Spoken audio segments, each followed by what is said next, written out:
नाबार्डने एक आदेश काढलेले आहेत की कर्ज वसुली आणि कर्जाचा भरणा हा 31 मार्च खरीप किंवा 365 दिवस याच्यापैकी विचेवर इज अर्लियर असा तो आदेश आहे.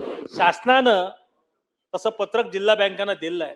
माझी विनंती आहे, थोडी आपली ग्रामीण अर्थव्यवस्था समजून घ्या.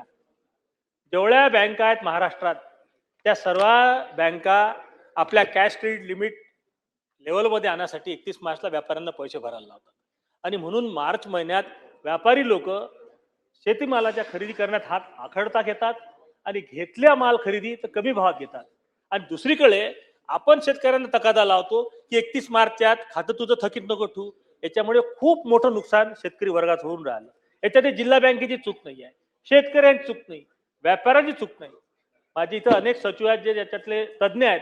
आपल्या माध्यमातून मंत्री महोदयांना विनंती करायची, एक फक्त निर्णय घ्या की 31 मार्च जे कट ऑफ तारीख आहे कर्ज भरण्याची, ही कट ऑफ तारीख आपण 30 जून जर केली तर शेतकऱ्यांना एक रिलीफ भेटेल आणि 365 दिवस जे आहेत तो नियमित व्यवस्थित होईल. आपल्याला क्रॉप लोन जे आहे अध्यक्ष महोदय ते जून महिन्याचा आपण घेतो आणि म्हणून 30 मार्चच्या जागी 15 जून किंवा 30 जून ही क्रॉप लोनची ताकीद होण्यात यावी.